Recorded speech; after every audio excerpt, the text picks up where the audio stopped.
बच्चों अभी हम स्टार्ट करने जा रहे हैं क्लास 8 मैथमेटिक्स का चैप्टर नंबर 14 यानी कि कंपाउंड इंटरेस्ट। ठीक है, तो इस वीडियो में हम लोग कौन सा प्रैक्टिस सेट करने वाले हैं, तो यहाँ पर हम लोग करने वाले हैं प्रैक्टिस सेट 14.1। ठीक है बच्चों, तो देखो सबसे पहले हम लोग कुछ बेसिक कंसेप्ट हैं जिन्हें अच्छे से समझेंगे, फिर उसके बाद जो आपके प्रैक्टिस सेट 14.1 के क्वेश्चन है ना उनको हम सॉल्व करेंगे। ठीक है बच्चों, तो चलिए हम शुरू करते हैं। तो देखो यहाँ पे मैंने दो टाइप के इंटरेस्ट के बारे में लिखा हुआ है। पहला तो आपका क्या है बच्चों, सिंपल इंटरेस्ट, और दूसरा क्या है, कंपाउंड इंटरेस्ट। ठीक है, सिंपल इंटरेस्ट आपने ऑलरेडी क्लास 7 में पढ़ा हुआ है, और यहाँ पर क्लास 8 में हम लोग क्या सीखने वाले हैं बच्चों, ये कंपाउंड इंटरेस्ट के बारे में समझने वाले हैं। ठीक है, तो दोनों में डिफरेंस क्या होता है, तो देखो बच्चों इसको नाम से ही याद रखने का। सिंपल इंटरेस्ट मतलब क्या, जो इंटरेस्ट आपका क्या होता है, सिंपल सा होता है, यानी कि हर साल जो आपका इंटरेस्ट का अमाउंट है ना बच्चों वो सेम ही रहता है। ठीक है, किसमें, सिंपल इंटरेस्ट में। लेकिन कंपाउंड इंटरेस्ट में ऐसा नहीं होता है, जो आपका इंटरेस्ट का अमाउंट है ना वो हर साल चेंज होते रहता है। किसमें, इसमें। ठीक है, तो चलो बच्चों एक एग्जांपल की मदद से हम इन दोनों के बीच का डिफरेंस समझते हैं, है ना। तो यहाँ पे सपोज कीजिए कि आपने ना बैंक से लोन लिया, कितने रुपए का, 100 रुपए का। ठीक है, ये पी फॉर क्या होता है बच्चों, प्रिंसिपल अमाउंट। पी फॉर क्या होता है, प्रिंसिपल अमाउंट, मतलब जितना भी पैसा आप बैंक से ले रहे हो या फिर बैंक में डिपॉजिट कर रहे हो वो आपका क्या होता है, प्रिंसिपल अमाउंट होता है। ठीक है, आपने ये पैसा लिया, कितने सालों के लिए लिया, तो आपने ये 3 सालों के लिए लिया। ठीक है, तो बैंक ने क्या बोला, देखो बैंक आपको ऐसे फ्री में पैसा नहीं देने वाली। जैसे आपको कोई पैसा दे रहा है, बैंक ने आपको 100 रुपए तो दे दिए, लेकिन 3 साल बाद आप बैंक को खाली बस 100 रुपए दोगे तो ऐसे चलेगा क्या, नहीं, आपको क्या करना होगा, इंटरेस्ट भी देना होगा। तो बैंक ने क्या बोला कि ठीक है आप 100 रुपए मेरे से ले लो, लेकिन आपको क्या करना है, आपको हर साल मुझे 10% का इंटरेस्ट भी देना है। ठीक है, ये टी फॉर क्या है बच्चों, टाइम। ओके, और ये आर फॉर क्या है, रेट ऑफ इंटरेस्ट, मतलब यहाँ पे जो आपका इंटरेस्ट है उसका रेट कितना लगाया इन्होंने, तो 10% का। ओके, समझे कि नहीं। तो आप देखो आपको पहले साल में कितना इंटरेस्ट पे करना होगा, पहले साल का मैं बता रही हूँ, फर्स्ट ईयर का। तो आपका प्रिंसिपल अमाउंट कितना है बच्चों, ये जो प्रिंसिपल अमाउंट है ना उसी के ऊपर जो आपका ये रेट ऑफ इंटरेस्ट है उसे हम लोग कैलकुलेट करते हैं, मतलब इंटरेस्ट को कैलकुलेट किया जाता है। तो पहले साल का आपका इंटरेस्ट कितना होगा, तो प्रिंसिपल अमाउंट कितना है बच्चों, 100 रुपये। अब इसके ऊपर आप लोग 10% निकाल लीजिए, तो इसका 10% कितना होगा, तो देखो ये 10% मतलब क्या होता है, 10/100, है ना। तो देखो 0 से 0 गया बच्चों, ये वाले 0 से ये वाला 0 गया, फिर 10 × 1 करेंगे तो क्या आ जाएगा, यहाँ पर 10 रुपये आ जाएगा, यानी कि पहले साल आपको इतना इंटरेस्ट देना पड़ेगा। ठीक है, फिर आपको दूसरे साल में कितना इंटरेस्ट देना पड़ेगा, तो अगेन आपका प्रिंसिपल अमाउंट है 100 रुपये, इसके ऊपर 10% कैलकुलेट कर लो, बताओ कितना आएगा, तो आ जाएगा बच्चों 10 रुपये, है ना। यानी दूसरे साल में भी आपको 10 रुपये ही देना पड़ेगा। ठीक है, फिर तीसरे साल का आपका इंटरेस्ट कितना होगा, तो 100 रुपये इंटू 10/100 करो, 0 0 गया, ये वाले 0 से ये वाला 0 गया, यानी कि कितना आ गया बच्चों, 10 रुपये। ठीक है, मतलब आपका जो टोटल इंटरेस्ट है वो कितना हो गया, 10 10 20 10 30, यानी कि आपको टोटल 30 रुपये इंटरेस्ट बैंक को देना पड़ेगा। ठीक है, तो 3 सालों के बाद आप कितना अमाउंट बैंक को दोगे बच्चों, तो देखो अमाउंट के लिए हमने एक फॉर्मूला देखा था, क्या फॉर्मूला देखा था, amount which is equal to क्या होता है, प्रिंसिपल प्लस इंटरेस्ट, यानी कि जो पैसा आपने लिया था आपका प्रिंसिपल अमाउंट वो तो आपको देना ही है, प्लस आपको इंटरेस्ट भी उसके अंदर ऐड करके देना है। तो देखो फॉर्मूला बनाना, amount which is equal to principal amount plus interest. तो प्रिंसिपल अमाउंट कितना था बच्चों, 100 रुपये, और इंटरेस्ट कितना हो गया 3 सालों का, 30 रुपये, यानी कि आपको टोटल 130 रुपये बैंक को देना पड़ेगा आफ्टर 3 ईयर्स। ठीक है, बात समझ में आई आपको।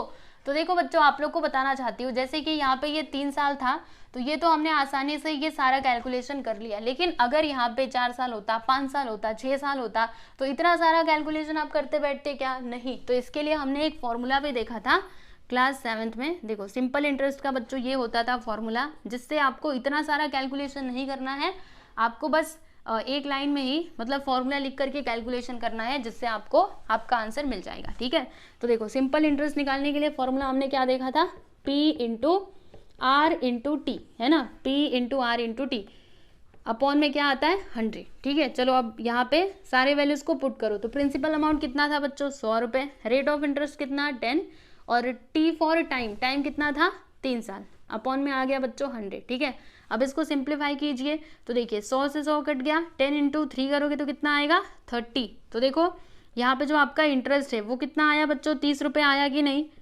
तो जब हमने इस तरीके से कैलकुलेशन किया था ये सिंपल वाला, तो भी हमको 30 रुपये ही मिला था, और देखो जब हमने ये फॉर्मूला यूज किया तो भी हमको 30 रुपये ही मिला। ठीक है, तो इस तरीके से हम लोग क्लास 7 में कैलकुलेशन किया करते थे जब हमसे सिंपल इंटरेस्ट पूछा जाता था तब। ठीक है, अब देखो बच्चों क्लास 8 में हमको किसके बारे में पढ़ना है, कंपाउंड इंटरेस्ट के बारे में पढ़ना है। ठीक है, तो अब इसका कैलकुलेशन कैसे किया जाता है चलो आप लोग को समझाती हूँ। तो यहाँ पर हम लोग यही सेम एग्जाम्पल लेते हैं, है ना। अब सपोज कीजिए कि आपने ना बैंक से 100 रुपये का लोन लिया है बच्चों, फिर से आपने 100 रुपये का लोन ले लिया। ठीक है, अब बैंक ने क्या बोला, देखो बैंक ने पहले बोला था कि चलो आप सिंपल इंटरेस्ट पे पैसा ले लो। ठीक है, उन्होंने सिंपल इंटरेस्ट ही आपसे चार्ज किया था, लेकिन इस बार बैंक ने क्या बोला कि नहीं, अभी सिंपल इंटरेस्ट पे आपको पैसा नहीं मिलेगा। तो फिर कैसे मिलेगा, तो आपको कंपाउंड इंटरेस्ट पे हम पैसा देंगे। हमने बोला ठीक है चलेगा, कोई बात नहीं। तो देखो इन्होंने हमने कितने सालों के लिए लिया बच्चों, 3 सालों के लिए लिया। ठीक है, तो यहाँ पे जो आपका टाइम है ना वो क्या हो जाएगा, 3 साल। तो देखो आपको समझाना चाहती हूँ, पहले हम लोग जो टाइम है उसको टी से दिखाया करते थे क्लास 7 में, लेकिन यहाँ पर क्लास 8 में इन्होंने इसको चेंज कर दिया है। इसको हम लोग अभी दिखाने वाले हैं एन से। तो एन और टाइम मतलब एन और टी दोनों का मतलब सेम ही होता है। ठीक है, एन फॉर क्या, number of years, T for क्या होता था, टाइम होता था, तो दोनों का मतलब सेम ही तो है। तो यहाँ पे हम लोग एन यूज करने वाले हैं। ठीक है, तो यहाँ पर देखो बच्चों 3 साल मैंने लिख दिया, और जो मेरा रेट ऑफ इंटरेस्ट है ना वो कितना है, वो 10% ही है। ठीक है, तो चलो अब यहाँ पे एक एक करके कैलकुलेशन करते हैं। तो देखो बच्चों पहले साल में आपको कितना इंटरेस्ट देना पड़ेगा, तो 100 रुपये के ऊपर हम लोग कितना कैलकुलेट करेंगे, तो 10% कैलकुलेट करेंगे। तो बताइए कितना आएगा, 10 रुपये आ जाएगा। यानी कि पहले साल मुझे कितना देना पड़ेगा, तो 10 रुपये इंटरेस्ट देना पड़ेगा। ये मेरा पहले साल का इंटरेस्ट है। ठीक है, उसके बाद अभी जो मेरा सेकेंड ईयर है ना बच्चों, इसका इंटरेस्ट क्या हो जाएगा, तो सुनो अब ध्यान से सुनना। हाँ, सिंपल था तब तो हमने क्या किया था, हमारा जो प्रिंसिपल अमाउंट था उसके ऊपर हम लोग 10% हर साल कैलकुलेट कर रहे थे, लेकिन इसमें ऐसा नहीं होता है क्योंकि ये कंपाउंड इंटरेस्ट है। तो फिर क्या करना होगा, तो सुनो जो आपका प्रिंसिपल अमाउंट है ना बच्चों, इसमें हम लोग ये वाला जो पैसा हमें मिला है ना, जो हमें इंटरेस्ट मिला है, इसको हम लोग प्लस कर देंगे। ठीक है, इसको और इसको प्लस करके उसके ऊपर अभी आपको 10% देना पड़ेगा। यानी कि सुनो ध्यान से, ये प्रिंसिपल अमाउंट तो है ही, प्लस आपको ये 10 रुपये भी इसमें प्लस करना है, और फिर इसके ऊपर आपको निकालना है कितना, 10%। ठीक है, समझे कि नहीं। तो चलो फिर कैलकुलेशन करते हैं। तो 100 + 10 क्या हो जाएगा, 110। अब इसका 10% निकाल लो, तो कितना आ गया बच्चों, 11 रुपये। यानी कि दूसरे साल में आपको कितना पैसा देना होगा, कितना इंटरेस्ट हो गया आपका, 11 रुपये। ठीक है, अब आपका तीसरे साल में कितना होगा बच्चों, चिंता ना करो बता रही हूँ, तो सुनो ध्यान से। अभी कितना हुआ था, 110 हुआ था ना। अब ये 110 में आपको क्या करना है, ये 11 रुपये को प्लस करना है। सुनो एकदम ध्यान से मैं क्या बातें बोल रही हूँ। पहले क्या था, पहले 100 रुपये हमारा प्रिंसिपल अमाउंट था। ठीक है, तो उसके ऊपर हमने 10% निकाला था। फिर दूसरे साल में क्या हुआ बच्चों, प्रिंसिपल अमाउंट तो है ही, प्लस हमने ये 10 रुपये भी इसमें प्लस कर दिया, यानी ये जो इंटरेस्ट था उसको भी हमने प्लस कर दिया। तो कितना आया, 110 रुपये। ठीक है, और इसके ऊपर हमने 10% इंटरेस्ट निकाला तो इतना आया। ठीक है, अभी हम क्या करने वाले हैं, ये जो 110 रुपये हमें मिला था ना, इसमें हम लोग प्लस करने वाले किसको, ये 11 रुपये को, और फिर इसके ऊपर अभी हम लोग 10% निकालेंगे। ठीक है, चलो इन दोनों को प्लस करेंगे तो कितना आएगा, यहाँ पे आ जाएगा बच्चों एक मिनट, एक, फिर यहाँ पर 1 1 2 121।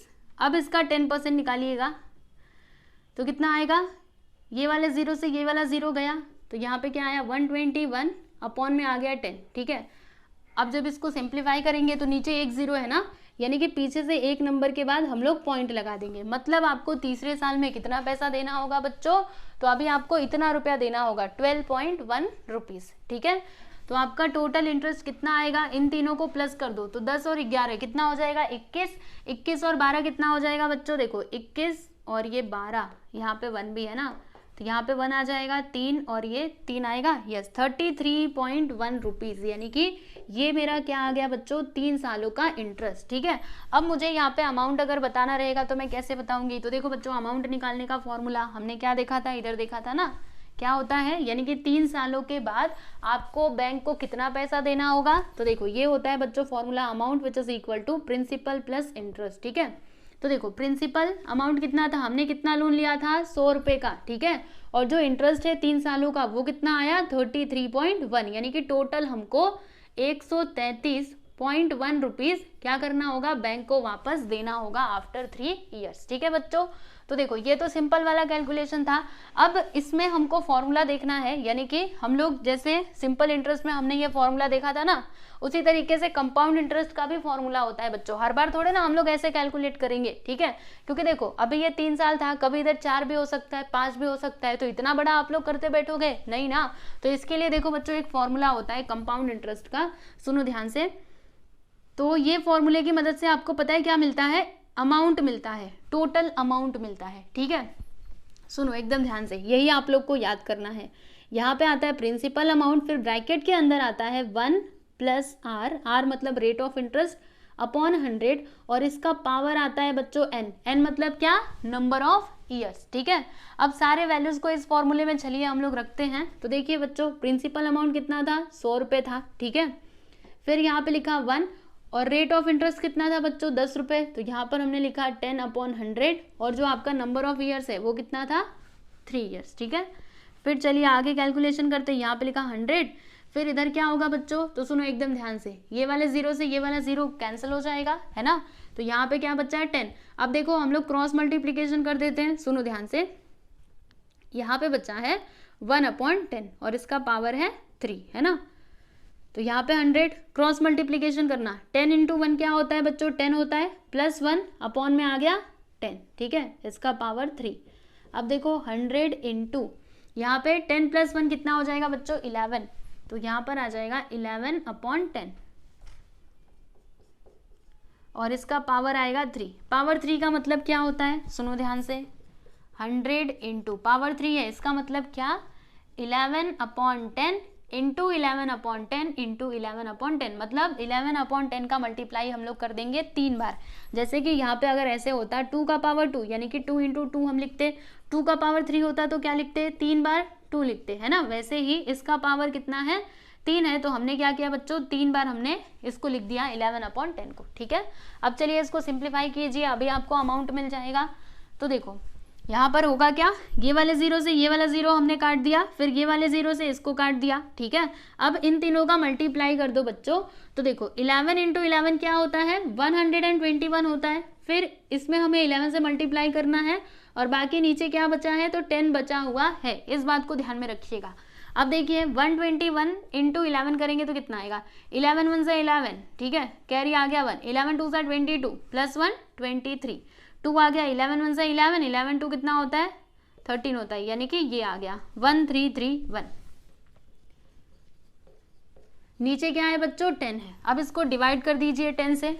तो हम लोग क्या करेंगे, नीचे देखो क्या है 1 0 है ना, तो पीछे से एक नंबर के बाद हम लोग इधर पॉइंट लगा देंगे, यानी इस तरीके से 133.1, ये हो जाएगा बच्चों आपका फाइनल आंसर। तो ये हमें क्या मिला, ये तो हमें अमाउंट मिला। ठीक है, मतलब टोटल अमाउंट आपको क्या करना होगा, इतना ही बैंक को देना होगा। तो देखो जब हमने इस तरीके से कैलकुलेशन किया था तो भी हमें टोटल अमाउंट कितना मिला था, इतना ही मिला था, और अभी भी इतना ही मिला है। मतलब ये जो फॉर्मूला है ना ये एकदम राइट है, आपको यही फॉर्मूला बच्चों क्या करना है, यूज करना है। ठीक है, और देखो अगर मुझे यहाँ पर ये तो मुझे अमाउंट मिला, लेकिन अगर मुझे इंटरेस्ट बताना है तो कैसे बताऊंगी, तो यही वाला फॉर्मूला हम लोग यूज करेंगे। देखो amount which is equal to क्या होता है, प्रिंसिपल प्लस इंटरेस्ट। अब ध्यान से समझिएगा, अमाउंट कितना आया है बच्चों 133.1, तो इसके प्लेस पे हम लोग लिखेंगे 133.1, ठीक है, which is equal to principal amount कितना था 100 रुपये ना, तो यहाँ पर हम लिख देंगे 100 प्लस आई। ठीक है, आई फॉर क्या होता है बच्चों, इंटरेस्ट होता है, आई फॉर क्या होता है, इंटरेस्ट होता है। ठीक है, अब देखो ये जो 100 है इसको हमने इस साइड बुला लिया, मतलब देखो इसको हम लोग इक्वल के इस साइड लाएंगे, तो जब ये इधर आएगा तो माइनस में हो जाएगा, यानी कि इस तरीके से हम इसको लिख सकते हैं 133.1 minus 100 which is equal to interest. ठीक है, तो अब देखो बच्चों आपका इंटरेस्ट कितना हो जाएगा, इसमें से इसको माइनस करो। देखो 133.1 इसमें से माइनस करना है 100 को, है ना, तो 100 को इधर लिखिएगा, ऐसे मत लिखिएगा। देखो ये पॉइंट है ना, तो पॉइंट के नीचे पॉइंट आना चाहिए। अब देखो यहाँ पे कुछ भी नहीं है, तो अपने मन से आप लोग 0 लगा सकते हैं। ठीक है, चलिए अभी माइनस कीजिए, 1 में से 0 गया तो 1, यहाँ पे पॉइंट के नीचे पॉइंट आ जाएगा, 3 में से 0 गया तो 3, 3 में 0 गया तो 3, 1 में से 1 गया तो 0। तो देखो बच्चों इंटरेस्ट कितना आया 33.1 रुपीज़, है ना। तो यहाँ पे हम लिख देते हैं कि therefore interest which is equal to 33.1 rupees, ठीक है। तो देखो जब हमने इस तरीके से कैलकुलेशन किया था तो भी हमको इतना ही मिला था और अभी भी हमको इतना ही मिला, ठीक है बच्चों। तो आप लोग को याद क्या करना है, समझ लीजिए ये कंसेप्ट आपको समझाना, दोनों के बीच में डिफरेंस क्या है।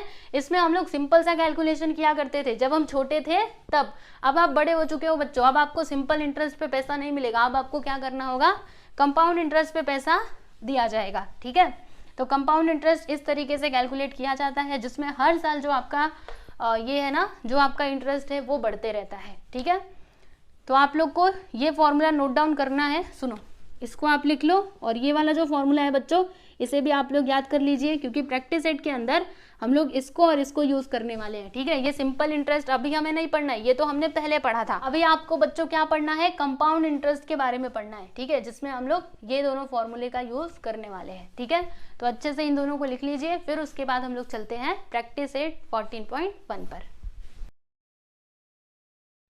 चलिए बच्चों अभी हम लोग प्रैक्टिस सेट 14.1 को स्टार्ट करते हैं। तो इसमें हमें क्या करना है बच्चों, देखो क्या लिखा है, find the amount and the compound interest, यानी कि हमें यहाँ पर एक तो अमाउंट बताना है, दूसरा हमको कंपाउंड इंटरेस्ट भी बताना है, ठीक है।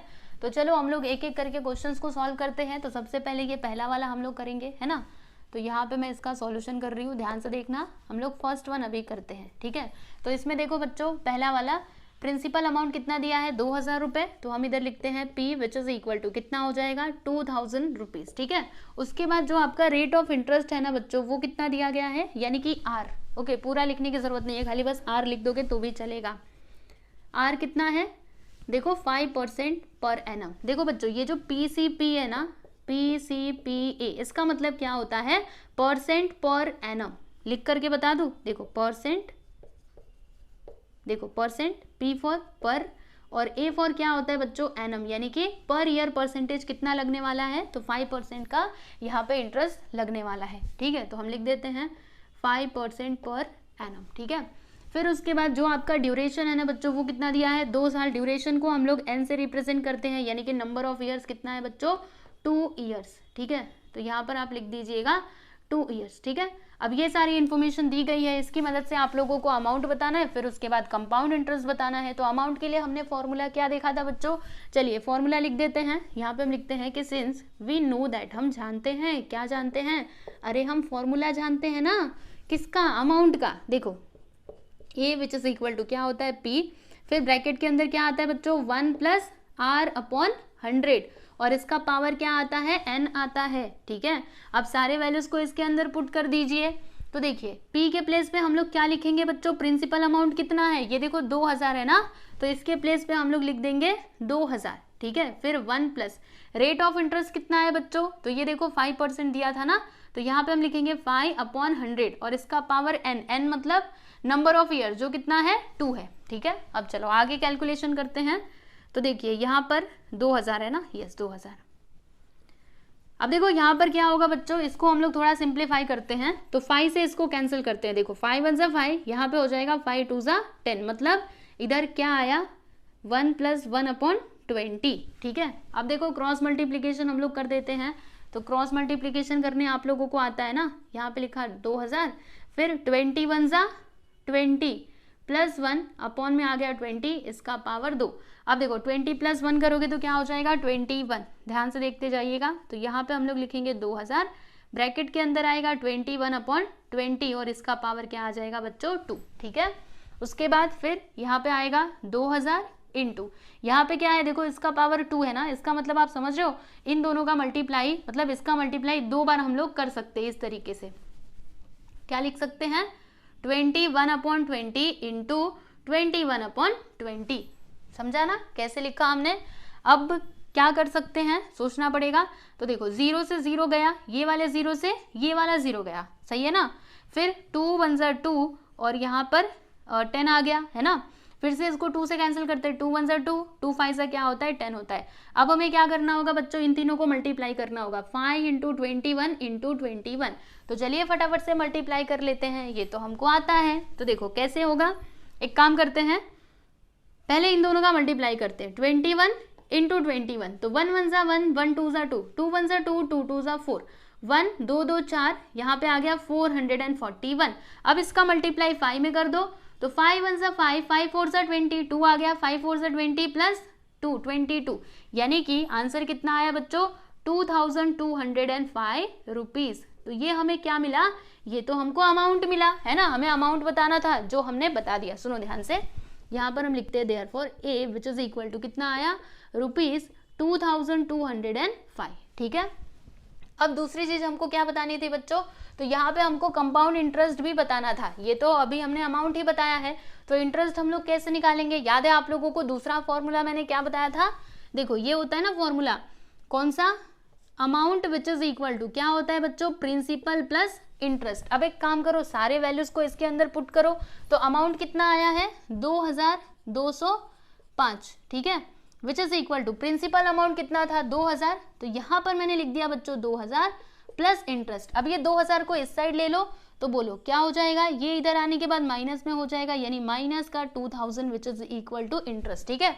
अब 2205 में से 2000 को माइनस करो, देखो इसमें से 2000 को माइनस करो, तो 5 में से 0 गया तो 5, फिर इधर 2, यानी कि 205 हमें क्या मिला बच्चों, इंटरेस्ट मिला। तो यहाँ पे हम लिख देते हैं therefore which is equal to I which is equal to ₹205, ठीक है। तो ये हो गया बच्चों हमारा इंटरेस्ट। तो लास्ट में आप लोग आंसर लिख दीजिएगा यहाँ पर। सुनो ध्यान से, आंसर कैसे लिखना है, हाँ मेरी बातों को ध्यान से सुनिए। यहाँ पे आंसर करके लिखना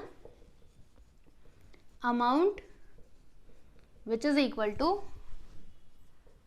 ₹2205, फिर उसके बाद कंपाउंड इंटरेस्ट बताना था ना, एंड कंपाउंड इंटरेस्ट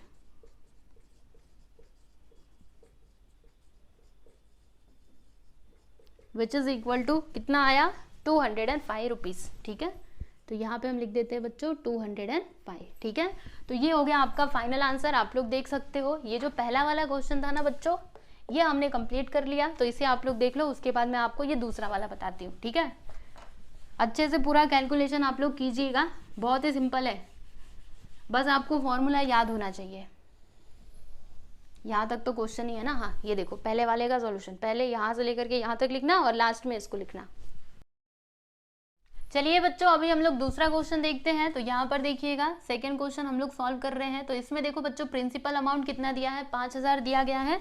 तो यहाँ पे हम लिखते हैं P which is equal to ₹5000, ठीक है। उसके बाद क्या है बच्चों, उसके बाद आपका रेट ऑफ इंटरेस्ट दिया गया है, तो R कितना है, देखो यहाँ पे दूसरे नंबर पे 8% पर एनम, तो यहाँ पे हम लिख देते हैं 8% पर एनम, ठीक है। उसके बाद जो आपका ड्यूरेशन है बच्चों यानी कि N, ये कितना दिया गया है 3 साल, तो यहाँ पे मैंने लिख दिया 3 ईयर्स, ठीक है। अब हमें क्या करना है, तो अमाउंट और कंपाउंड इंटरेस्ट बताना है। तो पहले हमें अमाउंट निकालना होगा। तो देखो अमाउंट के लिए हमने फॉर्मूला क्या देखा था, A which is equal to क्या होता है P, फिर ब्रैकेट के अंदर आता है बच्चों 1 + R/100 और इसका पावर क्या आता है N आता है, ठीक है ना। फिर क्या होगा, अब सारे वैल्यूज को हम लोग क्या करेंगे, यहाँ पर ये फॉर्मूले में पुट करेंगे, ठीक है। तो देखिए बच्चों P कितना है 5000, तो यहाँ पर मैंने लिख दिया 5000, ठीक है ना। उसके बाद क्या आएगा 1 + R के प्लेस पे हम लोग क्या लिखेंगे बच्चों 8 लिखेंगे, तो यहाँ पर मैंने लिख दिया 8 अपॉन में आ जाएगा 100, इसका पावर कितना आएगा 3, क्योंकि देखो n का वैल्यू कितना है 3 ईयर्स है ना, इसके लिए यहाँ पर 3 आएगा, ठीक है। अब चलिए इसको हम लोग सिंप्लीफाई करते हैं। तो देखो एक काम करेंगे, क्या काम करेंगे, ये 5000 को आप लोग ऐसे ही रहने दीजिए, बाकी यहाँ पे हम लोग ना क्रॉस मल्टीप्लिकेशन कर लेते हैं। तो देखो जब क्रॉस मल्टीप्लिकेशन करेंगे तो होगा क्या, देखो 100 × 1 क्या होगा 100, और 100 + 8 करोगे तो कितना आएगा बच्चों 108। देखो कैसे 100 × 1, तो यहाँ पे आ गया 100 + 8 अपॉन में आया बच्चों 100 और इसका पावर कितना है 3, ठीक है। अब चलिए देखते हैं आगे। तो ये मैंने लिख दिया 5000, फिर उसके बाद 100 + 8 कितना होता है बच्चों 108 अपॉन में आ गया 100, इसका पावर मैंने लिख दिया 3, ठीक है। अब चलिए इसको हम लोग कैंसिल करते हैं। तो किससे कैंसिल किया जाए बच्चों, सोचना पड़ेगा है ना, 4 से किया जाए क्या, तो चलो 4 से इसको कैंसिल कर देते हैं। तो कितने बार में जाएगा पता है आप लोगों को, देखो यहाँ पर 5000 है तो 5000 आप लोग रहने दीजिए, बाकी यहाँ पे देखो अगर मैं इसको कैंसिल करूँ तो 4 2 ज़ा 8, इसमें से कितना बचेगा 2 बचेगा, और 4 7 सा क्या होता है बच्चों 28, यानी ऊपर कितना आएगा 27। समझ पा रहे हो कि नहीं मेरी बातों को?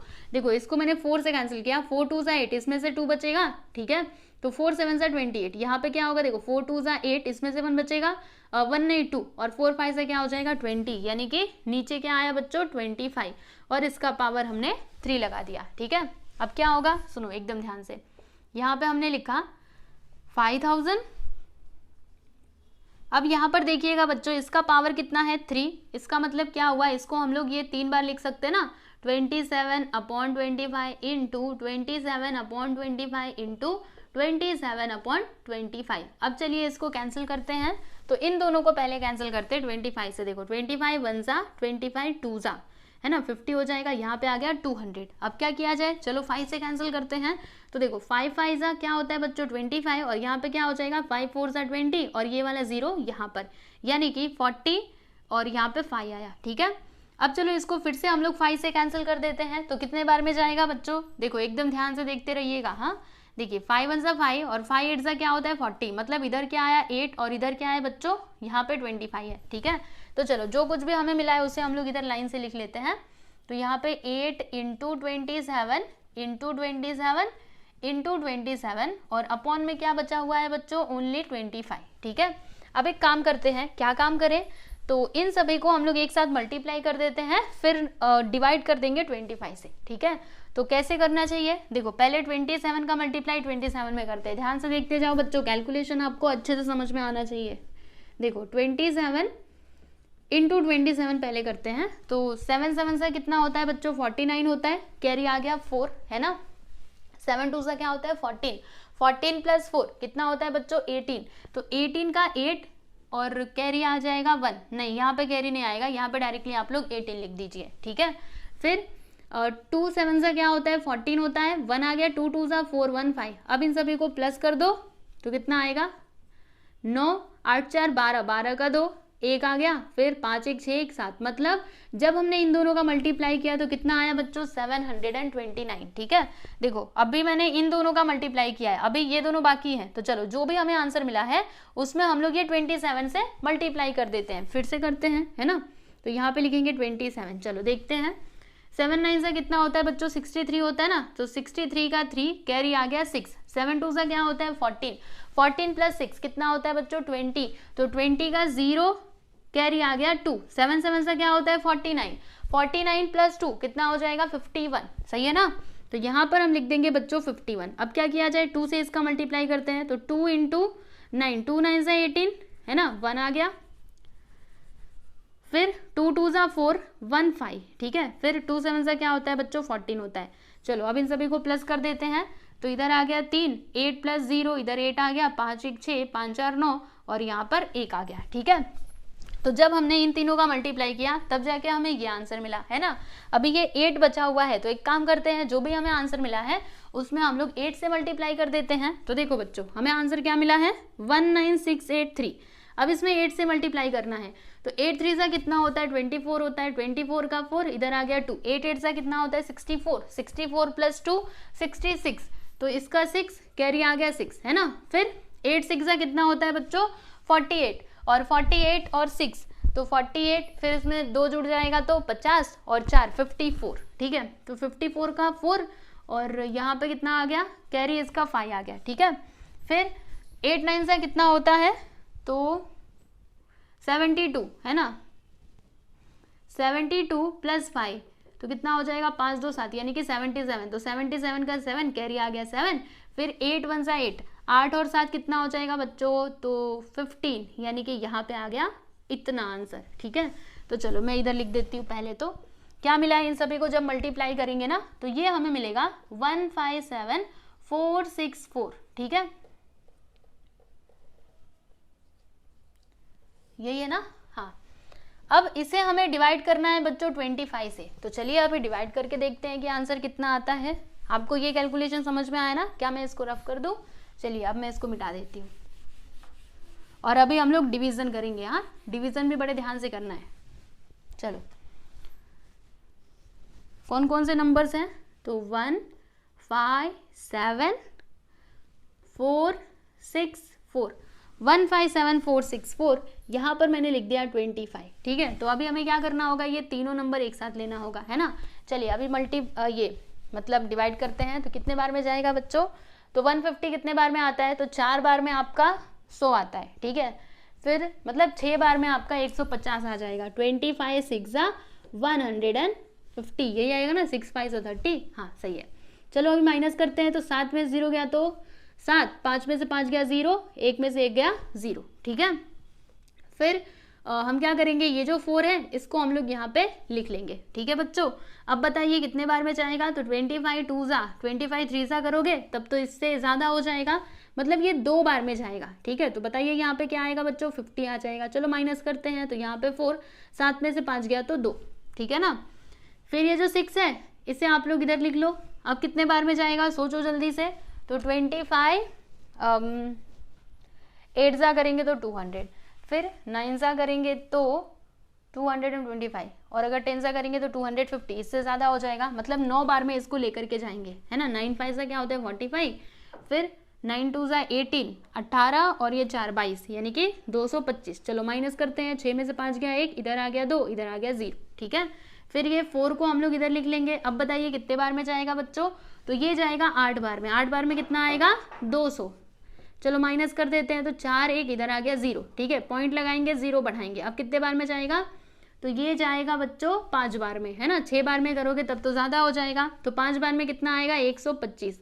चलो माइनस करो, 10 में से 5 गया 5, 3 में से 2 गया तो 1, इधर आ गया 0, है ना। अभी हम क्या करेंगे, तो पॉइंट हमने ऑलरेडी लगाया है, इधर हम लोग 0 बढ़ा देंगे। अब बताइए कितने बार में जाएगा, 150 है ना, तो ये 6 बार में जाएगा। 6 बार में कितना आएगा 150, ठीक है।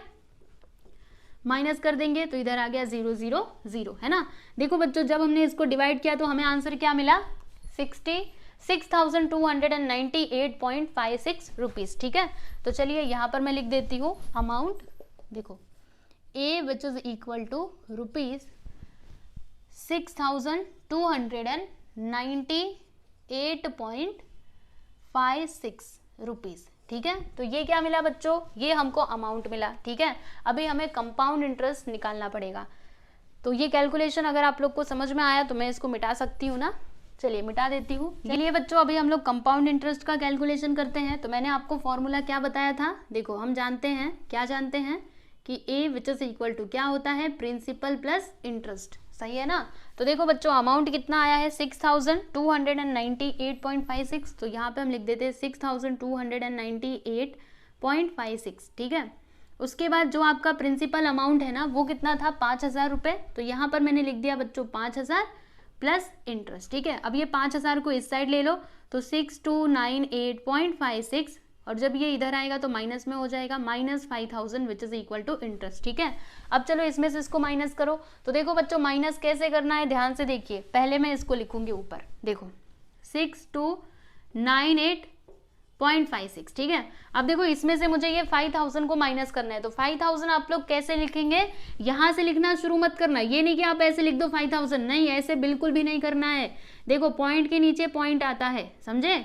तो देखो यहाँ पर ये जो 5,000 है ना उसे आप ऐसे लिखोगे, इधर से स्टार्ट करना 0 0 0, और ये 5,000 यहाँ पर आ जाएगा, ठीक है।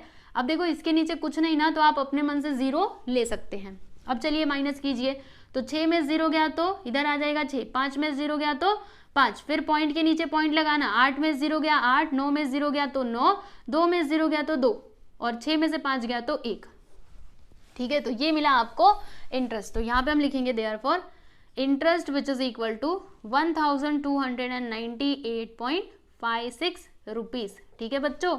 तो ये हमको कंपाउंड इंटरेस्ट मिला और ये हमें क्या मिला, अमाउंट मिला, ठीक है। तो लास्ट में आंसर आप लोग कैसे लिखेंगे, यहाँ पे लिख दीजिएगा आंसर करके कि amount which is equal to 6,298.56 rupees and compound interest which is equal to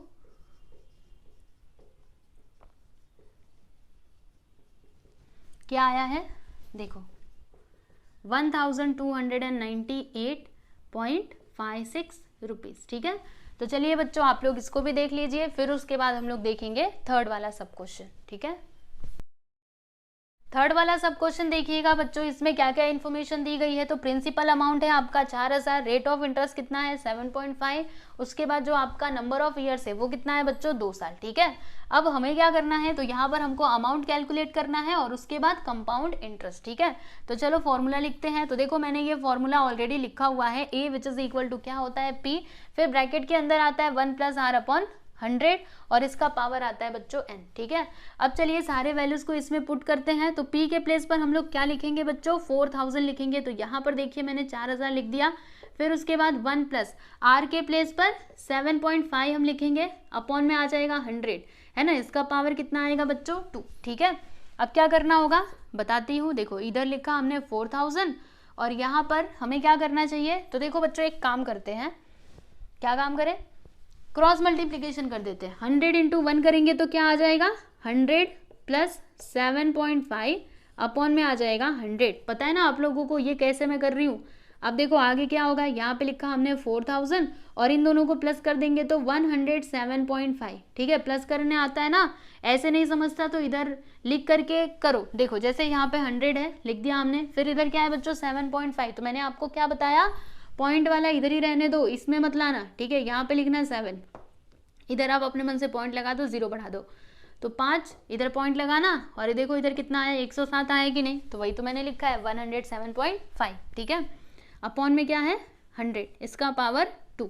ठीक है, अब देखो बच्चों हमें क्या करना चाहिए, ये जो पॉइंट है ना इसे हमें कैसे भी करके हटाना है। तो कैसे हटेगा पता है आपको ना यहाँ पे ऊपर नीचे 10 से मल्टीप्लाई करना होगा। सुनो एकदम ध्यान से, 10 से ऊपर मल्टीप्लाई करोगे तो नीचे भी करना होगा क्योंकि ये रूल होता है। ठीक है, और 10 से मल्टीप्लाई करने के बाद ये जो पॉइंट है ये यहाँ से हट जाएगा।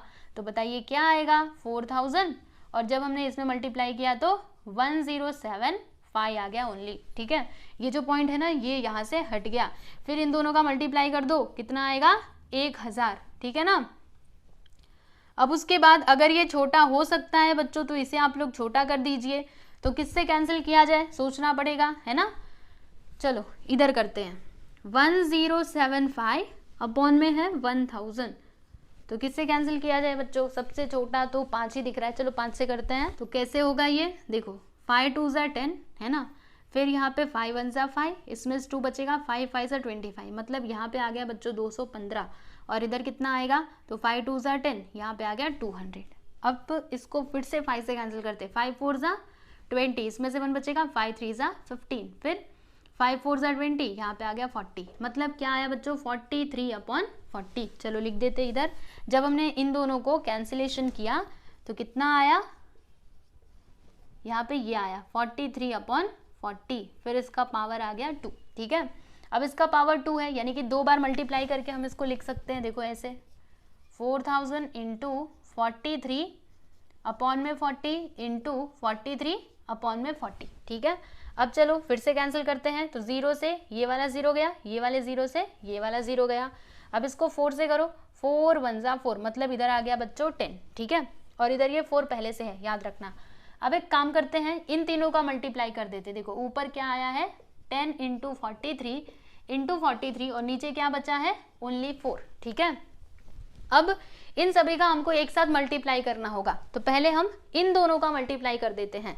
तो देखो बच्चों 43 × 43, 3 × 3 = 9, 3 × 4 = 12, 4 × 3 = 12, 1 आया, 4 × 4 = 16, 1 17, 9 2 2 4, 7 1 8, कितना आ गया 1800, मतलब 1849। चलो इधर हम लिख देते हैं। और सुनो बच्चों, जब हमने इन दोनों का मल्टीप्लाई किया तो हमें ये आंसर मिला। अब इसी में 10 से भी मल्टीप्लाई कर दो, तो जब आप 10 से मल्टीप्लाई करेंगे तो ये आएगा इतना 18,490। चलो लिख देते इधर, अपॉन में क्या है बच्चों 4। ठीक है, तो अब इससे हमें क्या करना होगा, 4 से डिवाइड करना होगा, सही है ना। तो चलिए अभी डिवाइड कर लेते हैं फटाफट से, फिर हमें अमाउंट मिल जाएगा। ठीक है,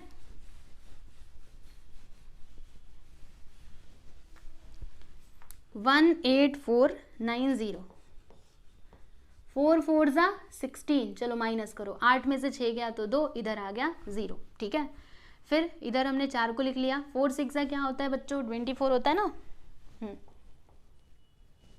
माइनस करेंगे तो 0 0, ये 9 को हमने इधर लिख लिया, अब कितने बार में जाएगा, 4 2 ज़ा 8, चलो माइनस करो 1, फिर ये 0 को मैंने इधर लिख लिया, 4 2 ज़ा 8, माइनस करेंगे तो 2 आएगा, फिर पॉइंट लगाएंगे 0 बढ़ाएंगे, 4 5 ज़ा 20, यानी कि आंसर कितना आया जब हमने इसको डिवाइड किया तो 4622.5, ठीक है। मतलब अमाउंट हमें कितना मिला बच्चों, amount which is equal to 4622.5 rupees, ठीक है बच्चों। तो ये तो हो गया अमाउंट। अभी हमें कंपाउंड इंटरेस्ट कैलकुलेट करना पड़ेगा, तो उसका फॉर्मूला तो हम जानते ही हैं, चलिए वो भी फटाफट से कैलकुलेट कर लेते हैं।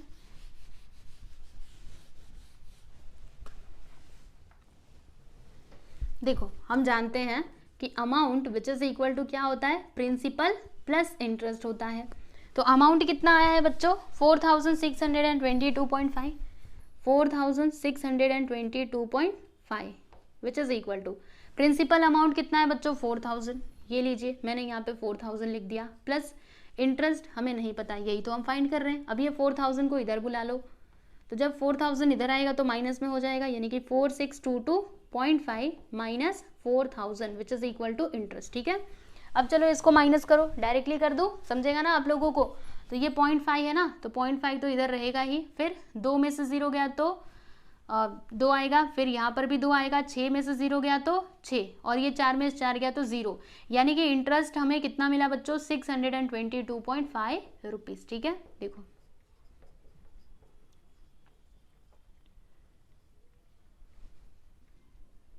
समझे ना। अब उसके बाद यहाँ पर लास्ट में आप लोग आंसर लिख दीजिएगा, आंसर करके अमाउंट कितना आया है, ये आया है ना, चलो लिख देते हैं। फिर जो कंपाउंड इंटरेस्ट है यानी कि CI, वो कितना आया है, 622.5, ठीक है बच्चों। तो इस तरीके से जो आपका क्वेश्चन नंबर 1 है ये हमने कंप्लीट कर लिया। इसके अंदर 3 सब क्वेश्चंस दिए गए थे, पहला, दूसरा, तीसरा, तीनों के तीनों हमने सॉल्व कर लिया है, ठीक है। अभी हम सॉल्व करेंगे क्वेश्चन नंबर 2। तो क्वेश्चन नंबर 2 में भी बच्चों वही सारी इन्फॉर्मेशन दी गई है, बस दोनों में डिफरेंस क्या है, उसमें क्या था, आपको डायरेक्टली प्रिंसिपल और जो आपका रेट ऑफ इंटरेस्ट है और ड्यूरेशन, सारी चीजें ऐसे टेबल के फॉर्म में दी गई थी, ठीक है। यहाँ पर ये वर्ड प्रॉब्लम दिया गया है, तो इसमें से आपको देखना है कि कौन सा आपका प्रिंसिपल होगा, कौन सा रेट ऑफ इंटरेस्ट होगा और कौन सा ड्यूरेशन होगा। तो चलिए इस क्वेश्चन को हम लोग पढ़ते हैं। तो देखो क्या लिखा है इसमें कि Sameer Rao has taken a loan of ₹12,500 at a rate of 12% per annum for 3 years. तो देखो बच्चों ये जो है ना 12,500, ये आपका क्या हो जाएगा, प्रिंसिपल अमाउंट है ना। प्रिंसिपल अमाउंट क्या होता है, जब भी हम लोग बैंक से लोन लेते हैं ना बच्चों, तो जितना पैसा बैंक ने आपको दिया वो आपका क्या कहलाता है, प्रिंसिपल अमाउंट कहलाता है, ठीक है।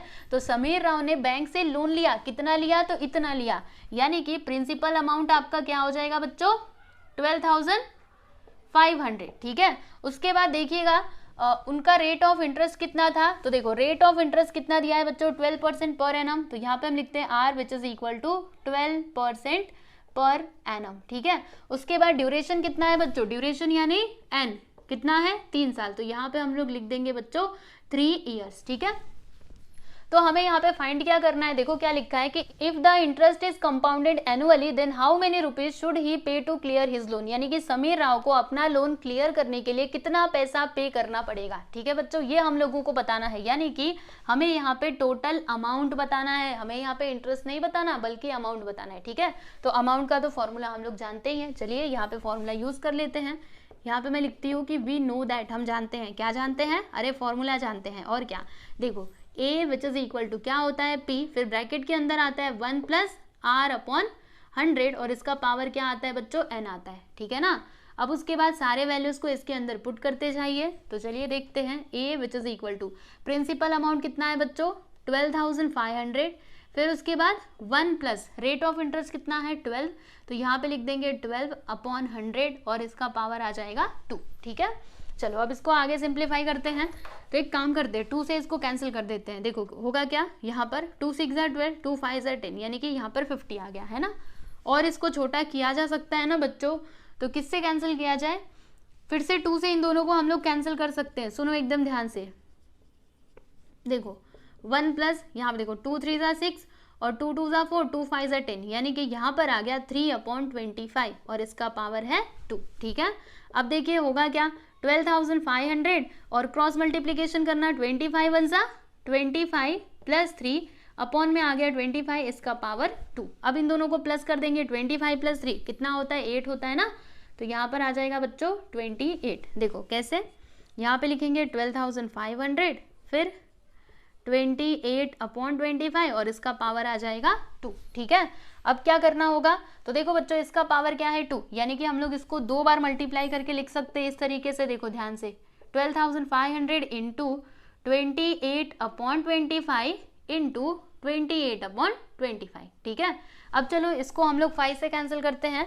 है ना, या फिर 25 से ही डायरेक्टली कर देते हैं। देखो 25 1 ज़ा 25 5 ज़ा क्या होता है बच्चों, 125 होता है। मल्टीप्लाई करके देखो यही मिलेगा, 5 5 ज़ा 25, 2 आया, 5 2 ज़ा 10, हाँ यहाँ पे आ गया 500। ओके, फिर से 25 से कैंसिल करो, तो 25 1 ज़ा 25 2 ज़ा, मतलब यहाँ पे क्या आ गया 20। देखो मैं इधर लिखती हूँ 20 इंटू 28, यहाँ पे 3 साल था ना, 1 मिनट बच्चों रुको रुको रुको, ये मैंने 2 कहाँ से लिखा, इधर 3 था, यस, तो ये 3 था ना, तो यहाँ पे भी 3 आएगा, कहाँ गया, हाँ रुको फिर से कर देते हैं। देखिए ध्यान से, 12,500 इंटू 28/25 इंटू 28/25 इंटू 28/25। ठीक है, अब चलिए कैंसिलेशन करते हैं, तो देखो बच्चों होगा क्या, 25 1 ज़ा 25 5 ज़ा, यहाँ पे आ गया 500, फिर से 25 से कैंसिल करो, 25 1 ज़ा 25 2 ज़ा, मतलब यहाँ पे आ गया 20, तो 20 इंटू 28 इंटू 28 इंटू 28 और अपॉन में क्या आ गया बच्चों 25। ठीक है, अब क्या किया जाए, सोचना पड़ेगा, है ना, सोचिए।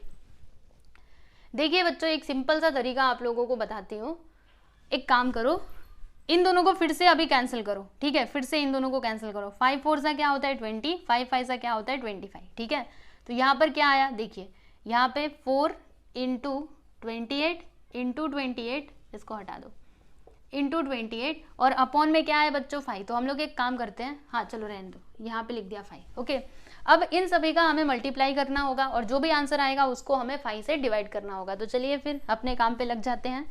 तो पहले इन दोनों का मल्टीप्लाई करते हैं, 28 इंटू 28, तो 8 8 सा क्या होता है 64, 6 आ गया, 8 2 सा क्या होता है बच्चों 16, 16 और 6 क्या हो जाएगा 22। ठीक है, 2 8 सा 16, 1 आ गया, 2 2 सा 4 1 5, चलो प्लस कर देते हैं, 4 6 2 8 5 2 7। ठीक है, अब इसमें हम लोग 28 से मल्टीप्लाई कर देते हैं, चलो 8 4 सा क्या होता है बच्चों 32, है ना, 3 आ गया, सही है ना, 8 8 सा 64, 64 प्लस 3 67 का 7, फिर इधर 6 आ गया, है ना,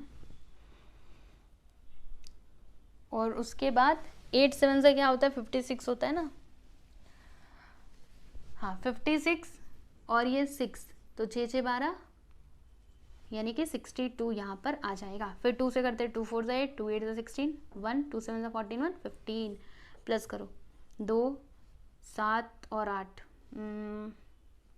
5, 1 आ गया, 6 2 8 1 9, 6 5 11, फिर 1 आया, मतलब इतना आ गया। ठीक है, देखो बच्चों हमने क्या किया, पहले इन दोनों को मल्टीप्लाई किया तो कितना आंसर मिला, जब इन दोनों को किया तो ये मिला। ठीक है, फिर इसमें हमने ये 28 से मल्टीप्लाई कर दिया तो कितना आया, इतना आया। ठीक है, अब हमें क्या करना होगा, ये 4 से भी इसमें इसके अंदर मल्टीप्लाई करना होगा। ओके चलो देखते हैं,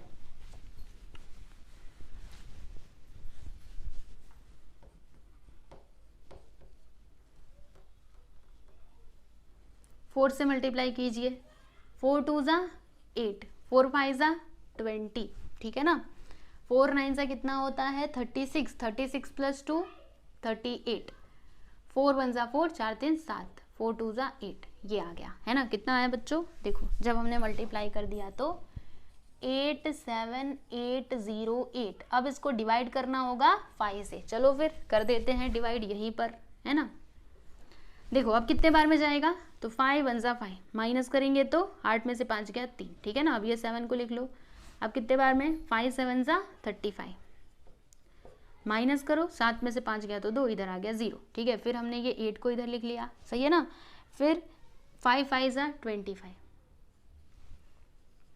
चलो माइनस कर देते हैं, 8 में से 5 गया 3, इधर आ गया 0। फिर ये इसको हमने लिख दिया 5 6 30, माइनस करेंगे तो इधर आ जाएगा 0 0, ठीक है ना। फिर ये जो 8 है बच्चों, इसे हम लोग इधर लिख लेते हैं। अब कितने बार में, 5 1 5, ठीक है। माइनस करो, 3 आएगा, है ना, पॉइंट लगाएंगे और हमें 0 बढ़ाना पड़ेगा। अब कितने बार में जाएगा, तो 6 बार में। 5 6 क्या होता है, 30 होता है, तो यहाँ पर आ गया 30, इधर आ गया 0 0। मतलब आंसर कितना आया बच्चों, 17,561.6। चलो यहाँ पे मैं लिख देती हूँ 17,000। तो देखो बच्चों, ये जो समीर राव हैं, इनको अपने लोन को क्लियर करने के लिए कितना अमाउंट बैंक को देना पड़ेगा, तो इतना 17,561.6 रुपीज़, ठीक है।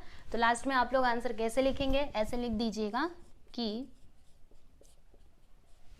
कैसे लिखोगे, क्वेश्चन कैसे पूछा गया था कि how many rupees should he pay to clear his loan. तो यहाँ पे लिख दीजिए कि he should pay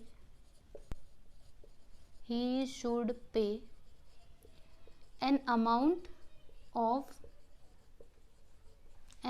of rupees 17,561.6 rupees to clear his loan। मतलब अपने लोन को क्लियर करने के लिए उनको इतना अमाउंट देना पड़ेगा, कितना, 17,561.6 रुपीज़। ओके, क्लियर है आपको। तो देख लीजिए, ये आपका दूसरा क्वेश्चन यहाँ पर सॉल्व हुआ बच्चों, ठीक है। देखो यहाँ पे इंपॉर्टेंट क्या है, ये सारा कैलकुलेशन जो मैंने किया, ठीक है। तो आपको मल्टीप्लिकेशन एंड डिवीजन अच्छे से आना चाहिए। ओके, तो जैसे हमने इस क्वेश्चन को किया उसी तरीके से यहाँ पे भी आपको करना है। चलो देखते हैं इस क्वेश्चन में क्या दिया गया है। तो to start a business Shalaka has taken a loan of rupees 8,000। यानी कि देखो, आपको जो भी इंफॉर्मेशन दी गई है वो मैं इधर लिखते जाती हूँ, यहाँ पे लिखते सॉल्यूशन। देखो बच्चों, शलाका को ना एक बिजनेस स्टार्ट करना था, जिसके लिए उसने क्या किया, बैंक से लोन लिया। कितना लोन लिया, तो 8,000 रुपीज का। यानी कि यहाँ पर जो आपका प्रिंसिपल अमाउंट है ना बच्चों, वो क्या हो जाएगा, 8,000 रुपए, ठीक है। तो ये लीजिए, हमने 8,000 लिख दिया, ठीक है। फिर देखो बच्चों, यहाँ पे रेट ऑफ इंटरेस्ट कितना दिया गया है, देखो आर यहाँ पे दिया है 10, और फिर यहाँ पे क्या है 1/2 PCPA। अब देखो बच्चों, इसका मतलब आपको समझ में आ रहा है, 10 इंटीजर 1/2, यानी कि अगर मैं इसको सिंप्लीफाई करूँ तो रेट ऑफ इंटरेस्ट मुझे क्या मिलेगा। देखो मैं इसके आगे का आपको करके बताती हूँ। यहाँ पे जो आपका रेट ऑफ इंटरेस्ट है ना, क्या हो जाएगा, इन दोनों का मल्टीप्लाई करेंगे, 2 10 क्या होता है 20, 20 + 1 यहाँ पे हो जाएगा 21/2 PCPA, ठीक है। ये कैलकुलेशन आप लोगों को आता है ना बच्चों, जैसे कि ऐसे है 2 और इसका यहाँ पे 2.5 करके है, 2 इंटीजर 1/2, तो इन दोनों का मल्टीप्लाई करते फिर इसको प्लस करते, 2 2 4 + 1/2, तो कितना आएगा बच्चों 5/2। उसी तरीके से हमने इधर भी किया, इन दोनों को मल्टीप्लाई कर दिया, 2 10 20, 20 + 1 21/2, ठीक है। फिर उसके बाद देखो यहाँ पे जो आपका ड्यूरेशन है यानी कि n कितना दिया है, देखो after 2 years how much compound interest will she have to pay. मतलब 2 सालों के बाद उसको कितना कंपाउंड इंटरेस्ट देना पड़ेगा, मतलब हमें यहाँ पे इंटरेस्ट फाइंड आउट करना है, ठीक है। और आपका ड्यूरेशन कितना दिया है बच्चों, 2 साल, यानी कि नंबर ऑफ ईयर्स हो जाएगा 2 years, ठीक है। अब ये सारी इंफॉर्मेशन दी गई है, तो हमें इंटरेस्ट कैसे मिलेगा बच्चों, इंटरेस्ट का फॉर्मूला क्या होता है, देखो आपको बताती हूँ। हमने फॉर्मूला क्या देखा था, ये देखा था ना, amount which is equal to क्या होता है, प्रिंसिपल प्लस इंटरेस्ट, ठीक है। तो अगर हमें इंटरेस्ट चाहिए तो हमारे पास अमाउंट और प्रिंसिपल होना चाहिए। तो प्रिंसिपल अमाउंट तो है हमारे पास, लेकिन क्या हमारे पास अमाउंट है, नहीं ना। तो सबसे पहले आपको अमाउंट निकालना पड़ेगा और तब जाके आप लोग ये वाला फॉर्मूला लगाइएगा और फिर आपको आंसर मिल जाएगा, है ना। चलो देखते हैं।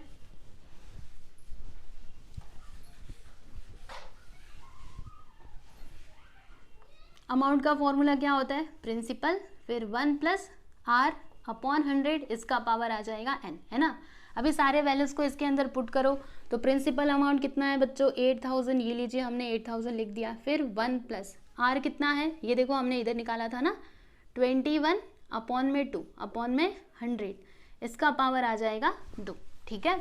अब देखिए ये जो आपको 2 दिखाई दे रहा है ना बच्चों, इसे हम लोग नीचे ले सकते हैं। कौन सा 2, ये वाला 2, ये वाला जो 2 है ना, इसे हम लोग नीचे ले सकते हैं, ठीक है। अब कैसे ये नीचे जाएगा आपको बताती हूँ। जैसे कि यहाँ पर एक एग्जांपल के थ्रू समझते हैं। यहाँ पे a/b, इधर है बच्चों c/d, ठीक है, इस तरीके से है, ठीक है ना।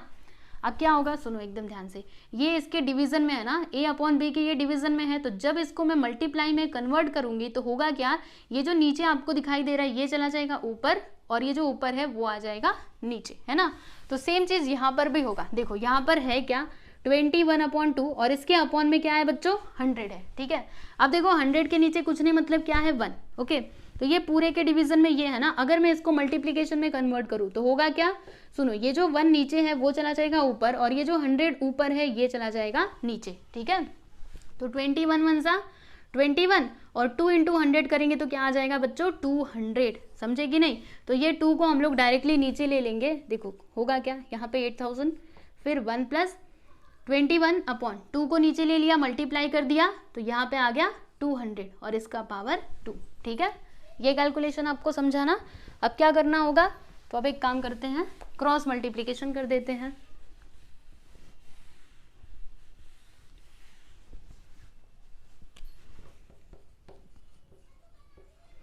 टू हंड्रेड 1 × 200, और फिर देखो +21/200, इसका पावर आ जाएगा 2, ठीक है। अब इन दोनों को प्लस कर दो, 200 + 21, यानी यहाँ पर आ जाएगा बच्चों 221,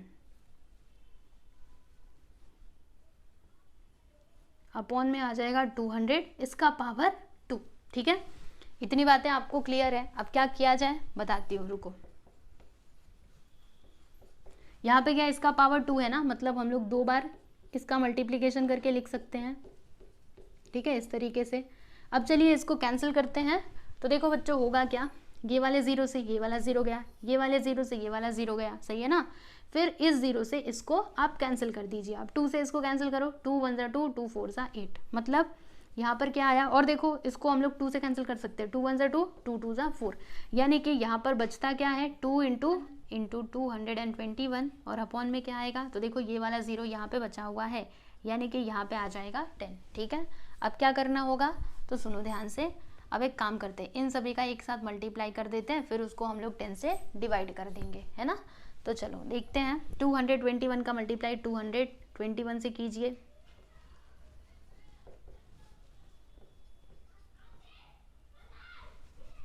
ध्यान से करना होगा।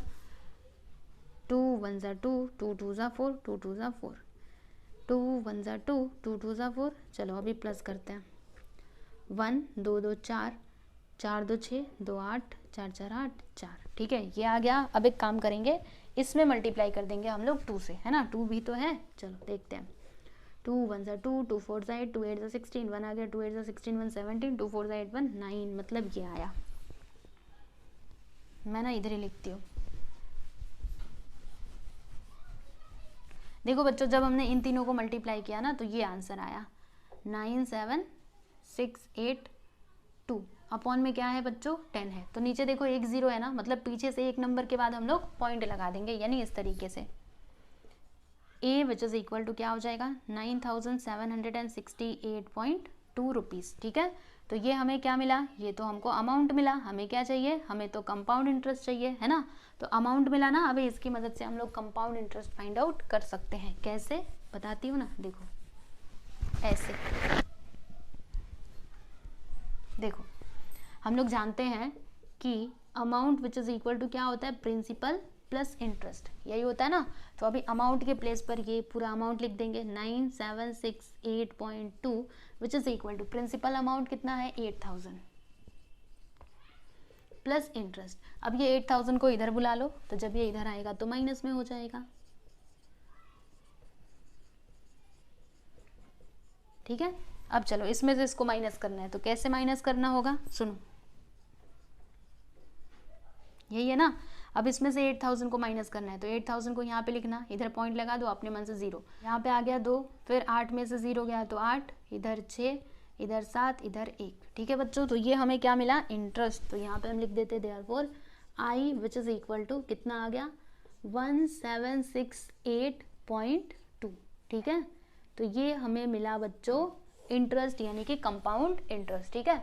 तो ये जो शलाका है ना, इसको कितना कंपाउंड इंटरेस्ट पे करना पड़ेगा बैंक को, तो इतना, ठीक है। तो अभी लास्ट में आप लोग आंसर कैसे लिखेंगे बताती हूँ, ऐसे ही लिखिएगा। देखो क्वेश्चन में क्या था कि how much compound interest will she have to pay, तो यहाँ पे लिखिएगा कि therefore she will have to pay, she will have to pay a compound interest of rupees, ठीक है, a compound interest of rupees. देखो बच्चों यहाँ पे अमाउंट कितना है 1768.2, 1768.2 रुपीज़, ठीक है बच्चों, है ना। तो ये हो गया आपका फाइनल आंसर, आप लोग देख सकते हो। इसी तरीके से आंसर लिखना है। इधर भी हमने लिखा था ना कि ये should pay an amount of rupees this to clear his loan, समझे। और हमने यहाँ पे भी लिख दिया कि she will have to pay a compound interest of rupees 1768.2 rupees, ठीक है। तो बस ये है बच्चों आपका फाइनल आंसर। और इस तरीके से आपका ये जो क्वेश्चन नंबर नहीं, ये जो आपका प्रैक्टिस एट 14.1 है ये कंप्लीट हुआ, ठीक है। सारे के सारे क्वेश्चंस हमने सॉल्व कर लिए हैं। तो अच्छे से आप लोग फॉर्मूलों को रिवाइज कर लीजिए, और जो आपका कैलकुलेशन है मल्टीप्लिकेशन और डिवीजन का, उसको भी आप खुद से ही करो। जब तक खुद से नहीं करोगे तब तक नहीं आने वाला, ठीक है। तो जब भी आप क्वेश्चन लिखोगे ना अपनी नोटबुक में, तो जरूर आप जो कैलकुलेशन मैंने आपको बताया मल्टीप्लिकेशन और डिवीजन का, वो आप खुद से कीजिए, ठीक है बच्चों।